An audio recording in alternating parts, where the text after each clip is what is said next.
I.II. I want now to tell you, gentlemen, whether you care to hear it or not, why I could not even become an insect. I tell you solemnly that I have many times tried to become an insect, but I was not equal even to that. I swear, gentlemen, that to be too conscious is an illness, a real thoroughgoing illness. For man's everyday needs, it would have been quite enough to have the ordinary human consciousness. That is, half or a quarter of the amount which falls to the lot of a cultivated man of our unhappy 19th century, especially one who has the fatal ill luck to inhabit Petersburg, the most abstract and premeditated city on the whole earth. There are premeditated and unpremeditated cities. It would have been quite enough, for instance, to have the consciousness by which all so-called direct persons and men of action live. I bet you think I am writing all this from affectation, to be witty at the expense of men of action. And what is more, that from ill-bred affectation I am clanking a sword like my officer. But, gentlemen, whoever can pride himself on his diseases and even swagger over them? Though, after all, everyone does do that. People do pride themselves on their diseases, and I do, maybe, more than anyone. We will not dispute it. My contention was absurd. But yet I am firmly persuaded that a great deal of consciousness, every sort of consciousness, in fact, is a disease. I stick to that. Let us leave that, too, for a minute. Tell me this. Why does it happen that at the very moments when I am most capable of feeling every refinement of all that is good and beautiful, as they used to say at one time, it would, as though of design, happen to me not only to feel, but to do such ugly things, such that, in short, actions that all perhaps commit, but which, as though purposely, occurred to me at the very time when I was most conscious that they ought not to be committed. The more conscious I was of goodness and of all that was beautiful and sublime, the more deeply I sank into my mire, and the more ready I was to sink in it altogether.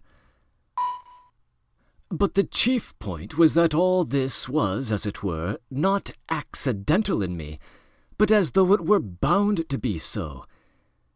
It was as though it were my most normal condition, and not in the least disease or depravity, so that at last all desire in me to struggle against this depravity passed.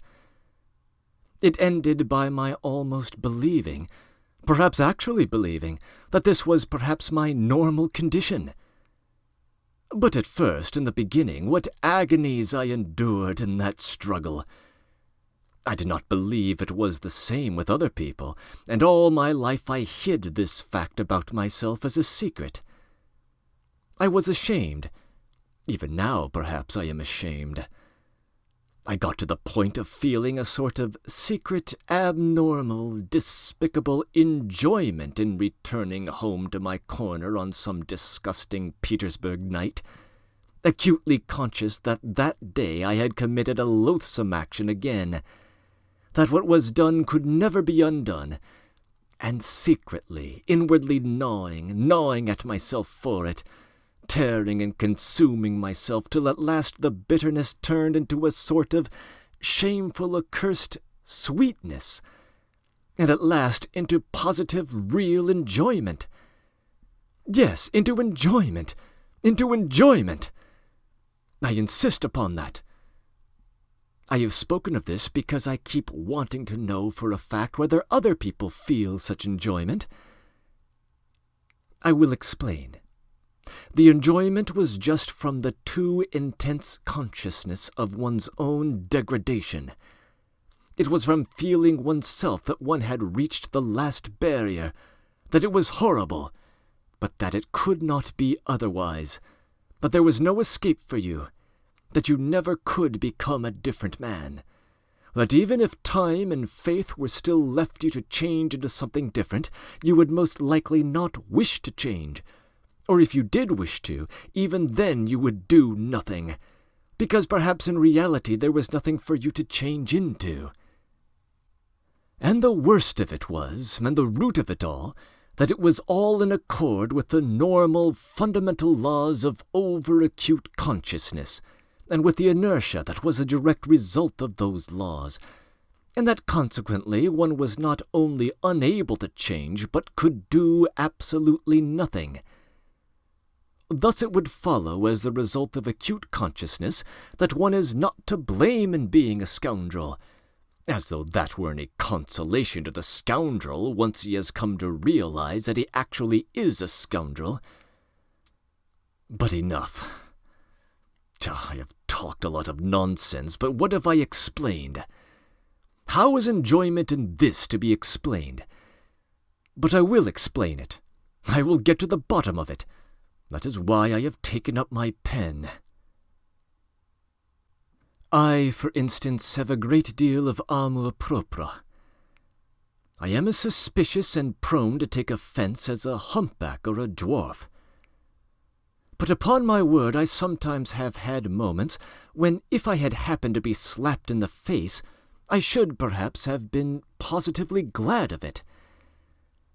I say in earnest that I should probably have been able to discover even in that a peculiar sort of enjoyment. The enjoyment, of course, of despair, but in despair there are the most intense enjoyments, especially when one is very acutely conscious of the hopelessness of one's position. And when one is slapped in the face, why, then the consciousness of being rubbed into a pulp would positively overwhelm one. The worst of it is, look at it which way one will, it still turns out that I was always the most to blame in everything. And what is most humiliating of all, to blame for no fault of my own, but, so to say, through the laws of nature. In the first place, to blame because I am cleverer than any of the people surrounding me. I have always considered myself cleverer than any of the people surrounding me, and sometimes, would you believe it, have been positively ashamed of it. At any rate, I have all my life, as it were, turned my eyes away, and never could look people straight in the face. To blame, finally, because even if I had had magnanimity, I should only have had more suffering from the sense of its uselessness. I should certainly have never been able to do anything from being magnanimous, neither to forgive, for my assailant would perhaps have slapped me from the laws of nature, and one cannot forgive the laws of nature, nor to forget, for even if it were owing to the laws of nature, it is insulting all the same. Finally, even if I had wanted to be anything but magnanimous, had desired on the contrary to revenge myself on my assailant, I could not have revenged myself on anyone for anything, because I should certainly never have made up my mind to do anything, even if I had been able to. Why should I not have made up my mind? About that in particular I want to say a few words. Breaking in. When Petersburg is described as a premeditated city, the underground man is referring to the circumstances of its founding in the 18th century under Peter the Great. Peter carefully planned his capital city as a window on the West, as part of his overall ambition to westernize Russia. In his discussion of his past infatuation with the beautiful and sublime, the narrator is alluding to the romantic notions of the 1840s, which in turn had been influenced by the German idealism of the 18th century. The phrase itself derives from Kant. This chapter marks the beginning of his discussion of the laws of nature. We will encounter more on this score in the chapters ahead.